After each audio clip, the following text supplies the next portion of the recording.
Welcome to My Breastie Says, two friends exploring life during and after breast cancer from two totally different perspectives.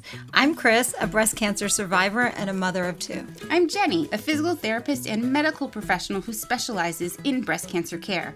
Together, we created this podcast to bring both sides of the story, the medical insight and the lived experience.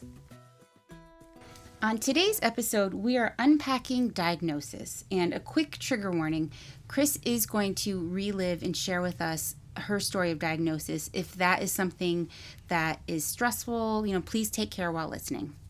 Yes. Chris. Yes. So. Hi. Hi. Hello. How did you find out about your breast cancer? Did you have a family history? What was the story? Zero family history, Wow. which was crazy. I had just had my daughter. Okay. I have two kids, and I was breastfeeding for about 10, 11 months. I stopped, and then within that month after, there was a lump on my right breast. Okay. And, I kept on feeling it. Something's wrong. And I went to my OB. He told me I was crazy. Oh, gosh. Yes, he said my head was not shutting my milk duct gland off. And I hate to hear that he's using the word crazy, but Yeah. kind of, a little bit to his defense. It's possible. I've treated women who have Yes. clogged milk ducts. It can feel really hard. Yes. So then I But, went, okay. he said to wait. And then I went for a second opinion and to a woman OB, and she said the same thing. Oh, great. She said to wait. Okay. And, I definitely vibe with people's energy and my own as well. And so I really do trust my gut in certain situations. And I did wait about 6 months. So after that 6 months period, I literally woke up that morning like from a dream. I felt like someone whispered in my ear that you have breast cancer. And I woke up crying, and that's not my, Oh my I'm not a crier. I'm gosh. from Jersey. Yeah. So my husband was like, okay, something's up here. Wow. So he was my advocate because I was distraught. And he called the OB and he said, I don't care. I know she's only 37. We are getting that mammogram, Thank God. And that is it. Wow.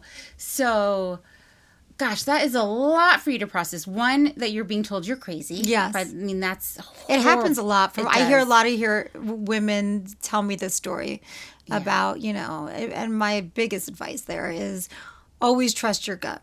You're never going to beat yourself up for trusting your gut and going an extra mile for yourself. That's actually a really great point. And it can be really hard because I know women, to totally generalize, but it can be hard if you're like me, a people pleaser, or, you don't want to upset the apple cart, so to speak.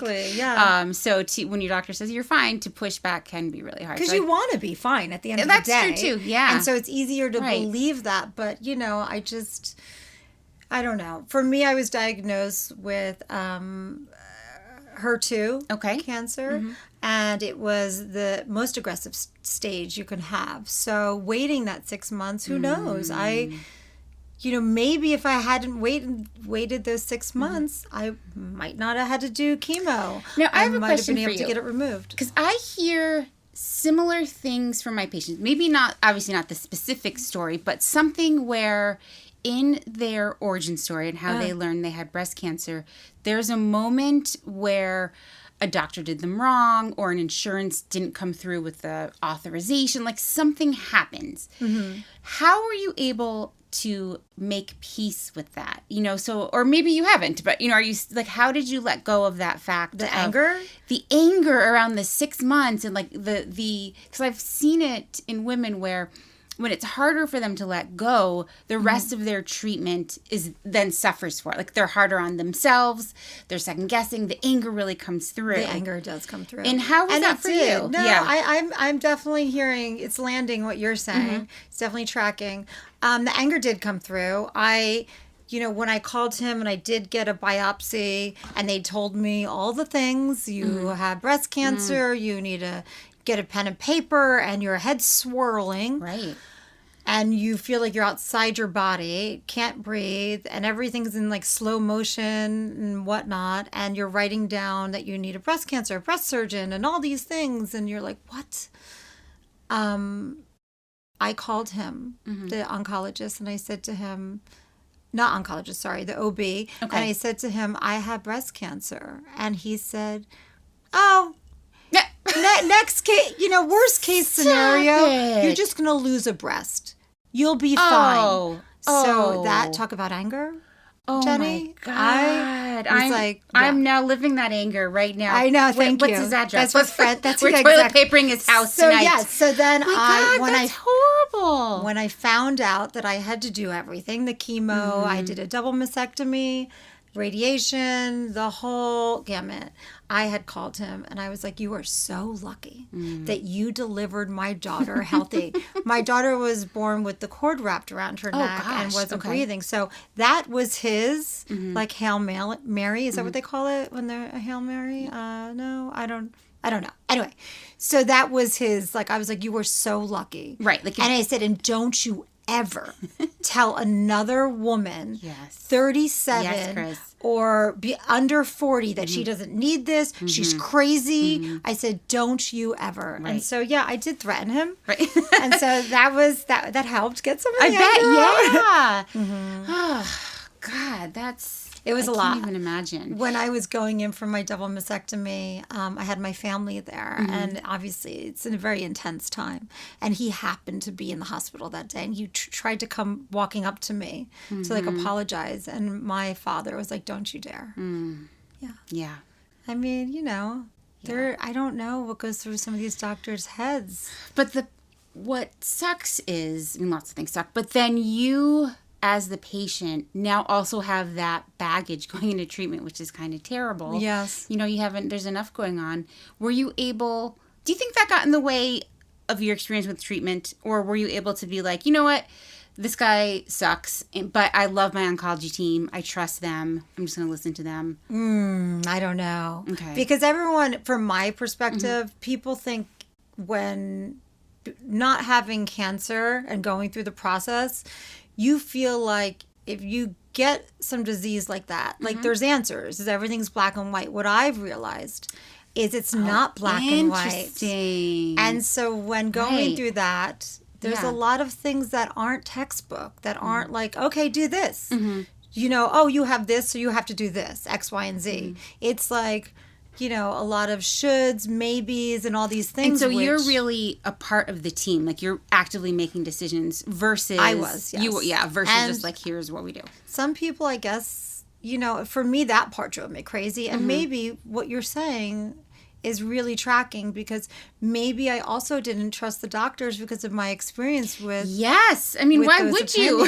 I never thought of it that way. But the beginning, that does make a lot of sense. Sector of that process was really rough for me. That makes a lot of sense. There's one patient, she's someone I adore, that's when she went through treatment, she had this phrase, blue skies. Like, everything was blue skies. That was her way of saying, like, look for the good, look for the optimism. And the one where I was like, oh my God, lady, I don't know how you're doing this. She came in one day, she was going through chemo, she was losing her fingernails.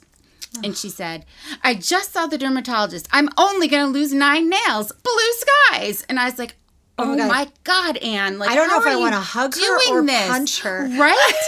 But she would always say, too, she's like, I trust my doctors. I implicitly trust them. That's great. I wish I had that. Because I feel that way, I'm just going to be a good little soldier. I'm just going to do what they say. And that gave her a lot of peace of mind. But she didn't have someone who said she's crazy. It's a block milk duct, too. So she came into it with a different experience. I had two opinions who basically told me the same thing, that I was crazy. And I don't know. Maybe it would have been the first half of my treatments, it was a lot for me. I had one oncologist here in Los Angeles, and then I got second and third opinions, one at MD Anderson. And Sloan Kettering in New York. And were they very different, what you were told? Yes. Okay. They were, but at the end of the day, I went, for me, the most aggressive out of the three of them, treatment plan, because, I didn't want to think having 2 young kids, a 1-year-old and a a 2.5-year-old at home that I didn't take as much measure as possible with my HER2 diagnosis as well. That makes a lot of sense. So that was just for me, and to each his own. Right. And actually, to that point, our friend Karen, who actually introduced us, so shout out to Karen. Yeah. I know when she was diagnosed, I know she called you first thing, but she'll say too that she didn't get a second opinion for chemo because she's like, I don't remember what type she had of breast cancer, but whatever it was, she's like, there's one type of treatment. She used all my doctors. Yeah, well, that's true. You also vetted all the doctors for her. She took about a breastie. She's my breastie for sure in so many ways. But Karen felt like, I didn't need to, it would stress me out to get a second opinion when I know that they're going to say it's the same. This is pretty much the standard protocol. Yes. So, Well, hers was a more black and white diagnosis. Right, yes. So I think it's different yours. with people. If you, backtracking on what I just said. So my diagnosis wasn't black and white. Right. And it was, you can do this or that. And I didn't expect that. You hear cancer and you think like, okay, what's they know the how plan? to do this. Right, yes. Go. Yes. Tell me what to do. And they're like, well. And that's something that I always just like get goosebumps thinking about is you are just given life-altering, like so shocking, devastating news. And then it's like, okay, put your science hat on. It's time to make some really important decisions. Yeah, and like I'm that just seems terrible. I was 37 at the time, healthy, looked fit. What did you do to help keep yourself organized during that period? Like when you were getting all the info coming in, did you record it? Go into bed and cover myself up. I hibernated. I hibernated. No, I would bring my husband or a friend when he wasn't available, if he had to work or something, to the appointments. Okay. Because your head is spinning. You can't track that information. Right. My husband would use his phone, his iPhone. He would record some of it. I would never listen to it back, but he would. Right. A lot of that, I definitely wanted to Google a lot of different things, and he was very active in telling me, don't, shutting my computer and things. And is his personality the type where, like, he felt better knowing everything and being a part of making decisions? No. Okay. I wish. And him and I would get into fights about that. I'd be like, but he's very... I'm the Jersey girl. Right. He's the California boy. He's a musician from Los Angeles. Yeah. But he's very mild-tempered, and he knows I have a strong intuition and gut, and so he trusts that, which is great too. So it was more. I mean, he would definitely weigh in, of course, but... And I only bring that up because, again, this Blue Skies lady, she would not let her husband near the oncology. He had to sit in the car because he was so anxious. So for her, and I just wanted to bring that up because, maybe your mom or your partner or your best friend might seem like the obvious choice, but maybe think it through. They might want to be there for you, but is that really going to help you? And in her case, her husband would have just made things worse. You know what I've noticed in helping some people and kind of myself? I feel like when people bring partners, if the partner is the partner who's I've helped this one woman and her husband was just crying all the time. Oh, right. That's how this lady's husband was. He was like a mess. So it made her actually be stronger because she had to hold it together. She's like, someone's got to do this. Yes. But then I've also helped the opposite where the person isn't, their caregiver is not showing any emotion and then the patient is a mess. Right. It's interesting how that happens. Like someone in the duo in the room with the doctor is going to lose it. Yeah. But that is a good point you bring up too, because if in your dynamic you have to be strong for whatever the reason is. I mean, women, we always have to be strong. It is important to make time to let those emotions come out. Like maybe they don't come out in the doctor's office. Maybe they come out in the shower. That's one of my favorite places to cry. I was just gonna say, I would joke around to my husband and I'd be like, I'm gonna write a book about, it's gonna be called Crying in the Shower. Right. That's the title of my new book. Right? Crying in the Shower. Is my face wet from my tears or because I just shampooed? Yeah, and then you get out and you're like, okay, I'm good. Yeah. But it's important to be able to tap into that. And I mean, quick plug, this won't be the last for a mental health therapy during this time, but my goodness, it's a lot on your shoulders. Yeah. And I know I've gone through lots of therapy in my own for different things, and I always have this I like to kind of take my feelings and put them in a closet and then shut the door and like build a wall There's in no front of shutting it. the door with cancer.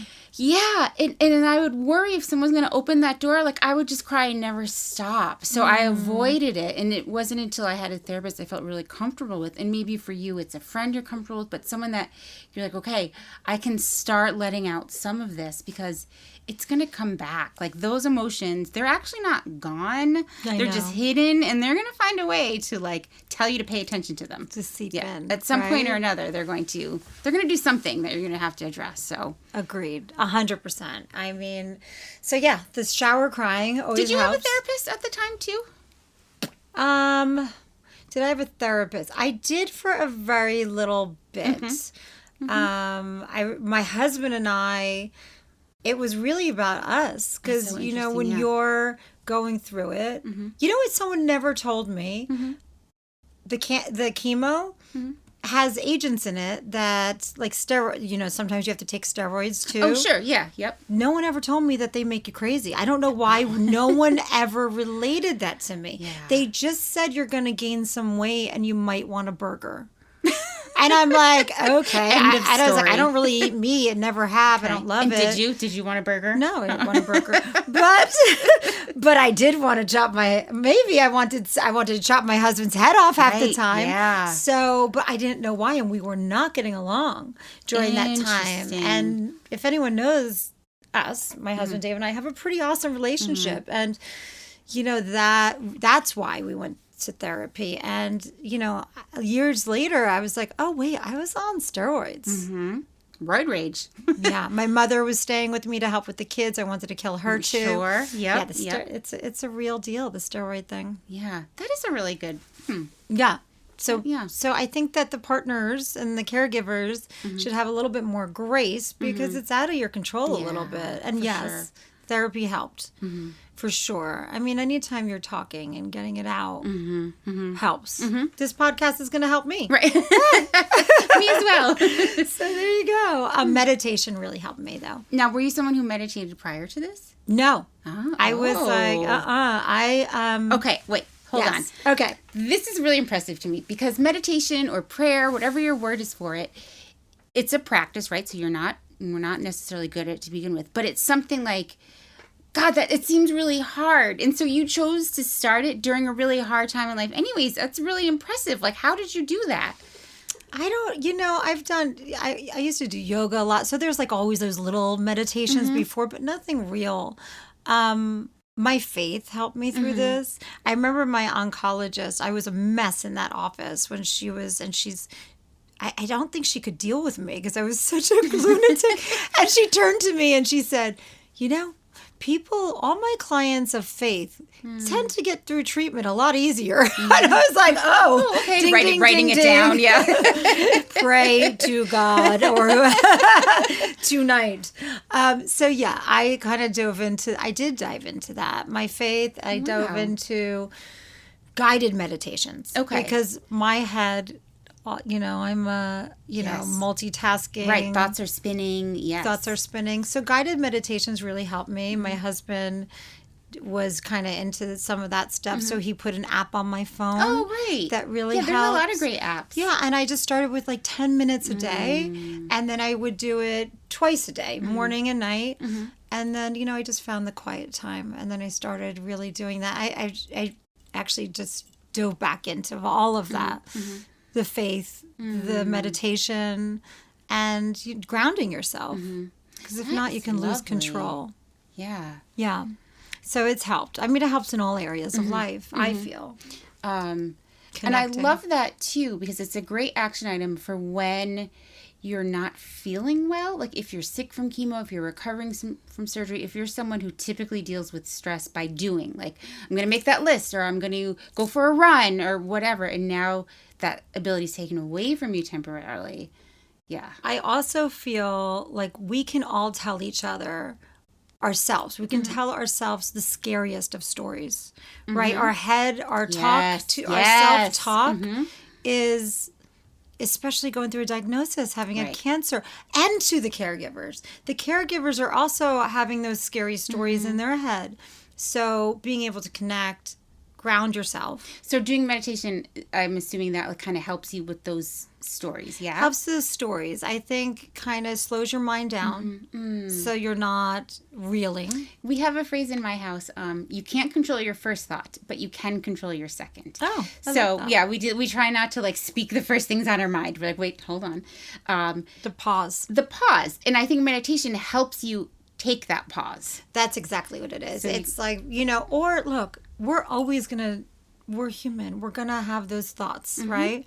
But I feel like the more I meditated and the more I meditate now, the more I'm able to, like you said, pause and be like, no, Right. You know, you're going to think it. Yeah, you're not going to judge yourself for thinking that way in a second, but then you can get out of it a lot easier. So, you know, I definitely recommend that for anyone going through anything. Right. Yeah. No, I'm sitting here thinking, I need to be doing that for my perimenopause rage. Oh, yeah. I've been talking to you about today. I'm in that right now, too. It's a lot. It's a whole nother layer. Is there anything specific that when you take, because I know you still take those calls from friends or friends who are diagnosed, anything else that you say to them that you'd like to mention? Well, I'm trying to think. I think that people, I think I've mentioned this before on maybe the first episode, but, you know, just thinking that cancer is an old person's disease or you're never going to be as strong, you're never going to look as vital and glowing, and that it's all bullshit. It's all bullshit. Because I feel stronger now than I ever did and healthier and, or going through chemo. I just... You know, you got to do what's right for you, and you're not going to come out of it looking and feeling, you know, I don't believe if you take good care of yourself, you're going to be fine, you know? Right. I mean, everyone's journey is different. Everyone's journey is different. Yes, it doesn't necessarily mean first class ticket to... To a walker? Yeah, to a walker. Or a wheelchair? Right. Correct. No, I'm living proof. But yeah, you know, it could be, it's scary. So yes, the more therapy, the more good friends. And I also think, I mean, I am, speaking from personal experience, someone who is so hard on myself. You know, I'm working on that. But I think remembering to be gentle when, you know, during this really trying experience, that you're doing your best. Take care of yourself. Yeah, like give yourself a little grace, right? Like we tend to set very high expectations for ourselves as moms, as workers, you know, whatever it is, trying to like keep the family together. You know, how hard is it to ask for help? Like it can be really hard to ask for help. Yeah, you're the first person who's offering the help. You know, there's kind of can be that dynamic. So that's what I had to learn too. To ask. I bet. Yes. Instead of do. And as the person on the other side, like we want to be asked. Like we're just like chomping at the bit trying to like help and be helpful. So when someone gives you that task, it's like, oh, great, I can do that. I have to be honest. I did not want to go to chemo by myself ever. You know, and I had a program where I had to go to chemo once a week, every Tuesday. And, you know, I remember a girlfriend saying to me, wow, you have to go. Why do you bring someone every week? Which felt a little... Sounds a little judgy. Is this someone who's been through chemo or no? No. Okay. And, you know, for me, that was important, just to feel... I'm a people person. I like people around. Was it hard for you to ask, or were these people who were... They would ask me, and it was weird because sometimes, unless you're like my breasty bestie, to sit there. But yeah, I would just let a few people that I felt really comfortable in. Most of the time it was my husband, but like every here and there, like, you know, a few best friends. But like I said, your process is your process. Right. And if you don't want to be in that chair alone, then don't be. Yeah. People are more than willing. I know I've done it for people too, been on that side chair. And even if you're sitting there while they're sleeping, it's like they wake up to see your smile. Right. Oh, yeah. So I just think support and community is so important during this time. And ask for help. That's great. I love that. Do what you need to your core, what you know, organically feel. You just have to ride with that. And that's something too I want to talk about as a physical therapist. I think a lot of us have gotten really good at suppressing and not paying attention to what our body is telling us because we're just pushing through it. So this is a great time to, again, take some slow, deep breaths, whether it's through meditation, but really kind of feel in your body. Like, what is your body saying? Do you feel a pressure in your chest? Do you feel a tightness at the back of your neck? Do you smell a nice flower? Like, what's going on? Like, just kind of stopping and practicing. Because it seems simple, but it actually can be quite challenging. Oh my God. To know what your body is saying. One, to hear it, and then two, to be able to kind of interpret it and understand it. So it's a great time to really practice that. Just get in there and be present. Right. And again, the pausing without judgment. And I also want to mention too, for our friends who've had mastectomies or recovering or radiation, all of that is happening right over your chest. It can feel very tight. And the other thing that we often say feels really tight in your chest, anxiety. Oh my God. I felt like I had... That's why I also went to a therapist. Speaking of that, I would always say, I feel like I have a size 12 boot that's pressing down on my chest. Yes. And that can be so many reasons, and probably not just one reason, but it can be the anxiety of it all. It can be the tightness of the muscles of this tissue from radiation. It can be that your rib cage isn't moving the way it used to move before because you've been in pain. So when you breathe, you're not breathing in the way you used to.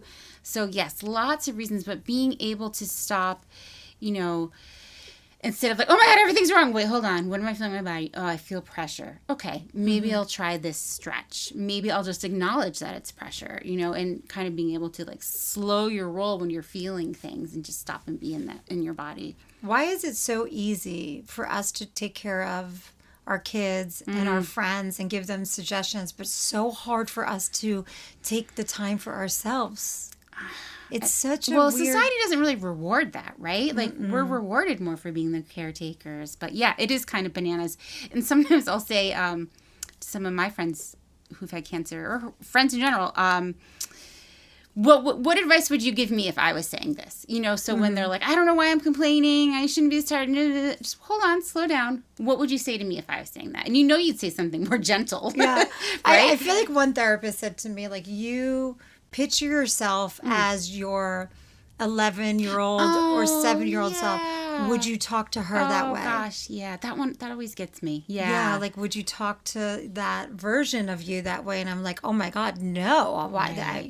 That would be... That's really nice. Horrible. Again, therapy for the win. For therapy for the nuggets. win. Yeah, totally. But yes, and exercise, if you can, that I can talk myself out of that all the time. But you always feel better leaving, which we should get into, obviously in the next episodes we'll talk about. We'll talk more about exercise for sure. Yeah, and I think sometimes even just changing our definition of what is exercise. Exactly. Really, that's what I was going to talk about. Exactly. That can really, on the same page. Always on the same page, Jenny.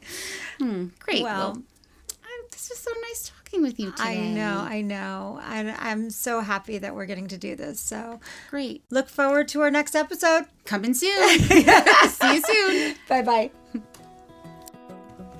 Thank you for joining us today on My Breastie Says. Please don't forget to subscribe, like, and share this with a breastie who needs it. You can find us on Apple Podcasts, Spotify, or wherever you get your podcasts. Please don't forget to support our sponsors. We donate a portion of proceeds to charities supporting cancer patients in need. And we welcome questions and/or topic suggestions. So please submit at mybreastiesays.com.